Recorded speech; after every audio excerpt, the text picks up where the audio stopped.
مساء الخير يا حبايبي، عاملين ايه؟ النهارده حيرة على الاكل. كل يوم قلنا نعمل اكل ايه، فقلنا نعمل كشري بقى مع بعض النهارده باسهل طريقه. وبصراحه يعني ما خدش وقت خالص خالص. وطبعا كل الاولاد بيحبوا الكشري، بيجيبوه من بره، ففي البيت طبعا معمول بطريقه انضف بكتير من بره. عملنا لكم دقه بطريقه برضو المحلات. بصراحه كان يعني طعمه تحفه. نحضر بقى مع بعض بقى المكونات. جبنا معاكم كوبايتين من العدس، وغسلناهم طبعا كويس جدا ونقيتهم، ويدوبك نقعتهم شوية واديتهم غلوة بس واحدة بس، بحيث يكمل سواه مع الرز. بعد كده نجيب حلة معانا، نقطع بصل 3 بصلات. آه، طبعا انا بحب اللون الاحمر، بيسكر قوي، بيبقى طعمه جميل في الكشري البصل الاحمر. فقطعتهم حتت كبيرة شوية، مش رفيع طبعا.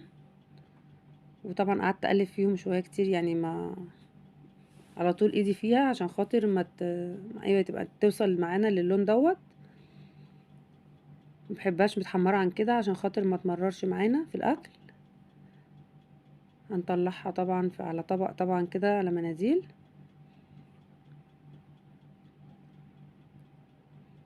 بعد كده نكون محضرين برضو كوبايتين من الشعرية.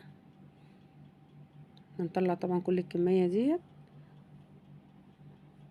كوبايتين من الشعرية نحطهم على الزيت، على نفس الزيت بتاع البصل.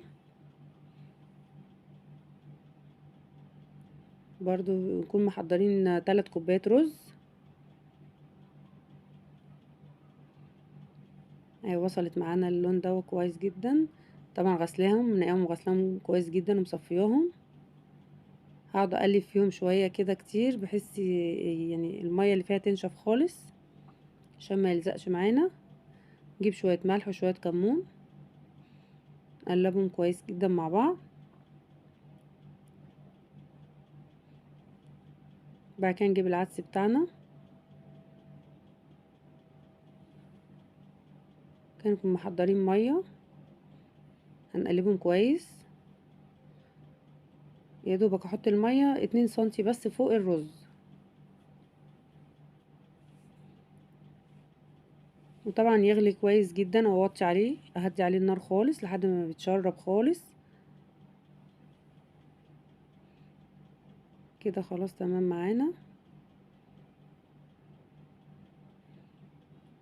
او كده بعد ما استوى بصراحة مفلفل وجميل جدا. نيجي نجيب القوطة بقى بتاعتنا. طبعا جبنا حلة وحطينا فيها حبة زيت، ونزلنا طبعا ب2 كيلو قوطة. وده الشكل كده النهائي بتاعها، برضو اتسبكت. نحضر معلقة سكر، معلقتين ملح، معلقة فلفل اسود، التوابل بتاعتها. طبعا نحط معلقة سكر عشان ما تعملش حموضة. كده الصلصة برضو جهزت معانا. كنت طبعا محضرين مكرونة.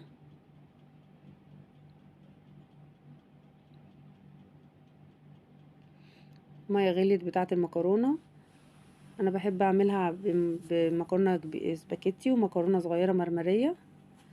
جايبة نص كيلو من الاسباجيتي ونص كيلو من المرمرية. يعني بنقلبها كويس.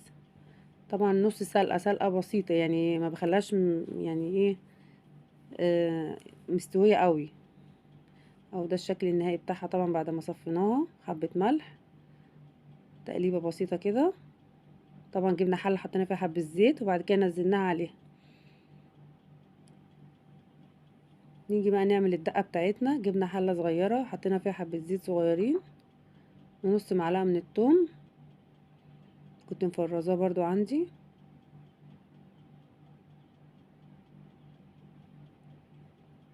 يا دوبك كده، ما تحمرش قوي.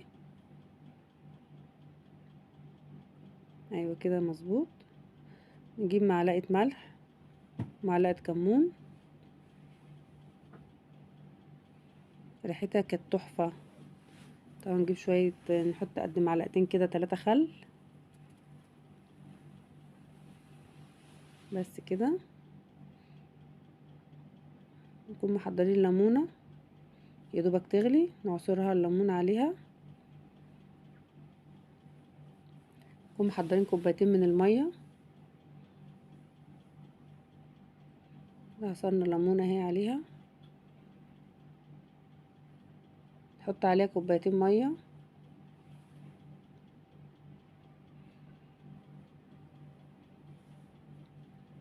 غليت معانا كده، جهزت خلاص كده. وبدأنا غرفنا بقى مع بعض. كنت مجهزة حمص برضو، بس بصراحة ما تصورش. الحمص كنا غسلينه كويس ونقعينه برضو، وبعد كده ادينا له سلقة كده. طبعا غرفنا طبعا الرز الاول، وبعد كده حلينا عليه المكرونة وادينا له الرشة بتاعت البصل والقوطة طبعا على الوش والحمص. بصراحة يعني ما شاء الله اللهم بارك، كان تحفة. حط بقى حبة دقة، وحطينا رشة ليمونة كده بقى عليه، عصرة ليمونة اللي يحبه بالليمون.